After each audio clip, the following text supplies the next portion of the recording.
बिहार में एसआईआर यानी special investigation reports जुड़े मुद्दों को लेकर आज चुनाव आयोग के साथ एक अहम बैठक हुई।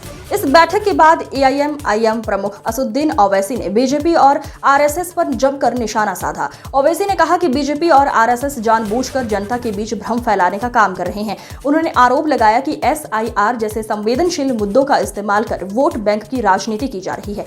चुनाव आयोग के साथ बैठक में ओवैसी ने निष्पक्ष और पारदर्शी चुनाव कराने की मांग की। ओवैसी ने यह भी कहा कि देश के अल्पसंख्यकों को डराने और दबाने की कोशिश हो रही है, लेकिन उनकी पार्टी हर मंच पर जनता की आवाज उठाती रहेगी।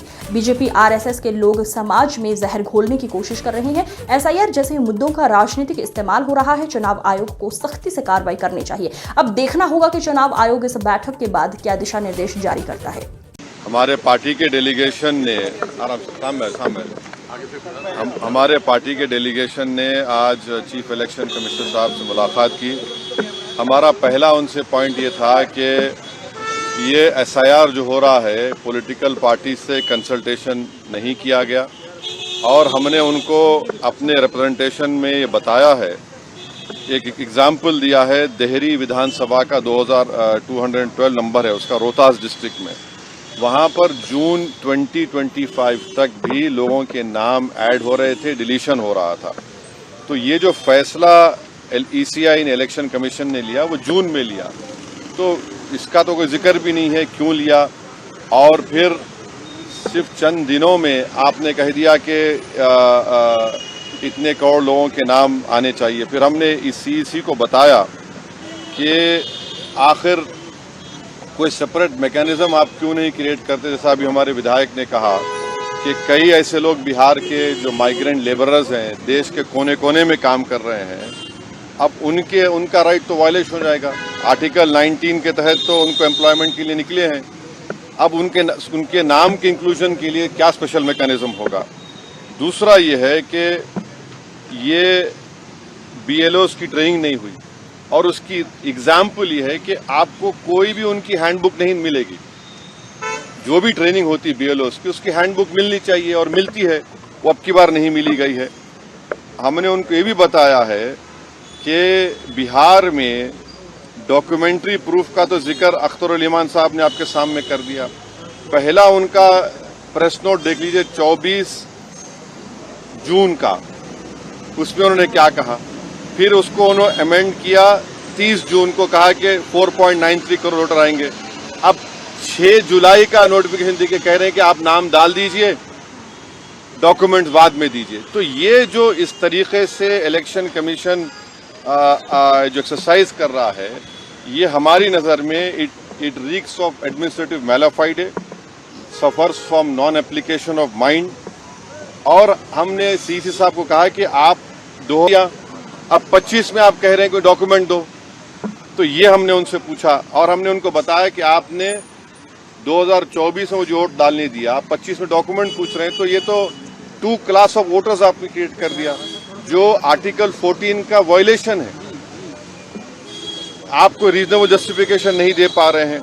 और एक बात हमने उनके सामने कही कि ये जो भी एक्सरसाइज उन्होंने किया है, इसका कोई लॉ से नहीं निकल रहा है, it is purely N administrative law के तहत किया, तो इसका भी मैलाफाइडे उसमें होता है। और आखिर में हमने उनको बताया कि सुप्रीम कोर्ट का एक जजमेंट है, जिसमें हमारे पहले रिप्रेजेंटेशन में हमने जिक्र किया था, जो 2005 का सुप्रीम कोर्ट का जजमेंट है, जिसमें सुप्रीम कोर्ट ने साफ तौर पर कहा लाल बहा हुसैन में कि the misuse of powers by ERO to disenfranchise electors, possibility of time effective judgment of ERO जो यहाँ पर हो सकता है, and consequence of having one name included in the previous electoral roll. तो ये सब बातें हमने ईसीआई के सामने रखी हैं, क्योंकि उन्होंने 3 डेट्स दिए, before 87, between 87 and 2004 and after 2004। तो ये हमने कहा कि इससे अगर कोई इलीगल माइग्रेंट्स है, मान लीजिए, तो 2024 में उनको वोट डालने का इख्तियार क्यों दिया आपने? उसका कोई तो डेटा होना चाहिए, क्वांटम रेशियो क्या होगा। तो ये सब बातें हमने ईसीआई के सामने रखी। हमने उनसे भी ये रिक्वेस्ट किया कि ख़ास तौर से जो बिहार का फ्लड अफेक्टेड एरिया है, वहाँ के एडमिनिस्ट्रेशन को ऑर्डर दें कि जो लोग अपने डॉक्यूमेंट्स के लिए अप्लाई कर रहे हैं उनको फ़ौरन दें, और हमने उनसे कहा कि सर ये एक्सरसाइज आप गवर्नमेंट टू गवर्नमेंट कर सकते थे, ईसीआई विद गवर्नमेंट के, भाई बताओ क्या है, कितने डॉक्यूमेंट्स है, नहीं है। मगर मेजर रीजन ये है, मेजर हमको जो लगता है कि जो बिहार के नौजवान बाहर हैं, चाहे मुंबई में हो, दिल्ली में हो, हरियाणा में हो, पंजाब में हो, हैदराबाद में हो, उनके लिए बड़ी दिक्कत पेश आएगी। और अगर नाम उनका नहीं आएगा तो फिर उनको वोट डालने का इख्तियार नहीं मिलेगा। और फिर ये जो एक्सरसाइज को इलेक्शन कमीशन खुद अपने उसमें नोटिफिकेशन में कह रहा है कि ईआरओ और ईआरओ सिटीजनशिप एक्ट 1955 में कॉम्पिटेंट अथॉरिटी को बोल सकता है। अब जिसका नाम नहीं आएगा वो तो अपना वोट भी खो देगा, उसकी लाइवलीहुड का भी उसको एक नुकसान हो जाएगा। तो ये सब बातें हमने उनके सामने रखी। बहुत देर तक हमारी मीटिंग हुई, उन्होंने अपनी बात को कहा, उन्होंने भी बताया हमको। अब ये हमारी आज की मीटिंग की ये वो माने मोटा मोटा ये जो हुआ। एक के बाद एक पहले मैडम को, विपक्षी पार्टियां जो दूसरी है वो सुप्रीम कोर्ट पहुंच गई है इसी मुद्दे को लेकर, कह रही कि एसआईआर जो है वो कहीं न कहीं इस वजह से भी किया जा रहा है ताकि बीजेपी को फायदा हो सके। वहाँ अब हमारी पार्टी में भी हम बैठ के बात करेंगे और इस पर क्या फैसला लेंगे। मगर हमारा एक ही है कि आप इतने कम टाइम में एक्सरसाइज कैसे कर पाएंगे, बहुत टाइम कम है। एसआईआर में भाई जो लोग जो अपना एड्रेस चेंज कर लिए उनको क्यों आप पूछ रहे हैं बर्थ सर्टिफिकेट? माइग्रेशन होता है, अब क्या करेंगे वो लोग? मैं हैदराबाद में बैठा हूँ, तेलंगाना के मुख्तलिफ गाँव से हर मेरे ऑफिस को कभी 10 लोग कभी 20 लोग बिहार के आते हैं कि हम यहाँ पर लेबर हैं, बताओ हम क्या करना चाहिए। अब उनके पास पैसे भी नहीं है वापस जाने बिहार को। परेशानी वो होगी क्योंकि लॉ तो बोल रहा है कि उनको रहना पड़ेगा वहाँ पर। वो गए इसलिए कि बिहार में कुछ है ही नहीं, कोई सरकार ने उनका रोजगार का इंतजाम किया ही नहीं, तो मजबूरी उनकी है, बाहर बैठे हैं। तो ये सब प्रॉब्लम्स हमने ईसीआई के सामने रखे, हमने कहा इसका तो आप सोल्यूशन निकालिए। चुनाव आयोग ने क्या भरोसा दिया आपको? काफी अब चुनाव आयोग खुद बोलेगा, मैं क्यों बोलूंगा चुनाव आयोग की तरफ से, क्योंकि वो तो अंदर से आप आश्वस्त नहीं आश्वस्त सवाल नहीं। देखिए हमने ये सब जो बातें आपके सामने रखी हैं, जो पॉइंट्स हमने सामने रखी हैं, उनके सामने जाके बोला हमने कि ये प्रैक्टिकल डिफिकल्टीज हैं, कैसा आप एक महीने के अंदर कैसा करेंगे। तो उन्होंने कहा कि नहीं हम लोग BLOs को रखे हैं, वॉलंटियर्स को रखे हैं। तो ये इसका डिफिकल्टी ये है कि जल्दबाजी में अगर 15-20% लोगों के नाम भी मिस हो गए और फिर आप देखिए मिस जब हो जाएंगे तो उसका सिटीजनशिप के मामला हो जाएगा। ये तो आप वही तो आसाम का डिओटर हो जाएगा फिर।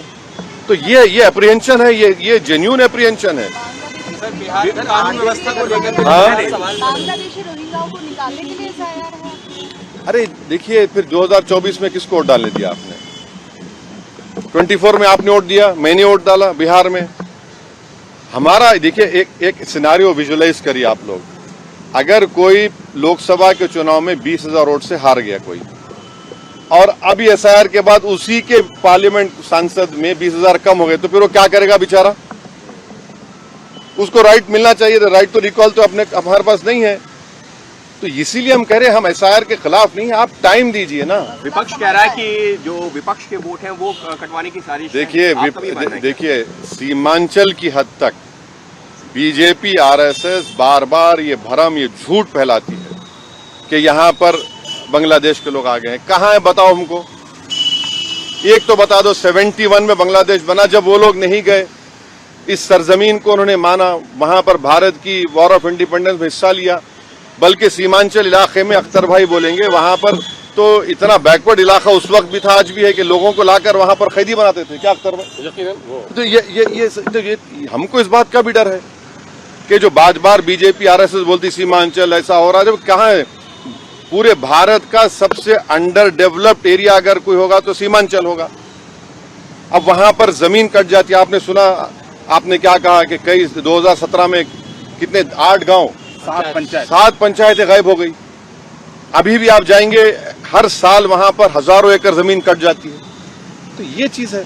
सर बिहार के कानून व्यवस्था को लेकर लगातार अब ये ECI के तक ECI के तक चुनाव आयोग ये कह रहा है कि 2002 में भी जब ये प्रक्रिया हुई थी 1 महीने का वक्त था। आप कह रहे हैं कि वक्त कम है, लेकिन उस दौरान ना पार्लियामेंट के इलेक्शन के लिए 1 साल का टाइम था। जो यहाँ आने तक सुन तो लीजिए, पार्लियामेंट के इलेक्शन में 1 साल का टाइम था, विधानसभा के इलेक्शन के लिए 2 साल का टाइम था। वो बात सही है कि इन्हीं महीनों में हुआ था, 31 दिनों की जानकारी दी गई। इन्हीं महीनों में हुआ था, मगर टाइम तो था चुनाव के लिए। अगर आप चुनाव को सामने, अब आपको नवंबर में 4 महीने में चुनाव कराना है, तो इसको भी तो सामने रखिए। और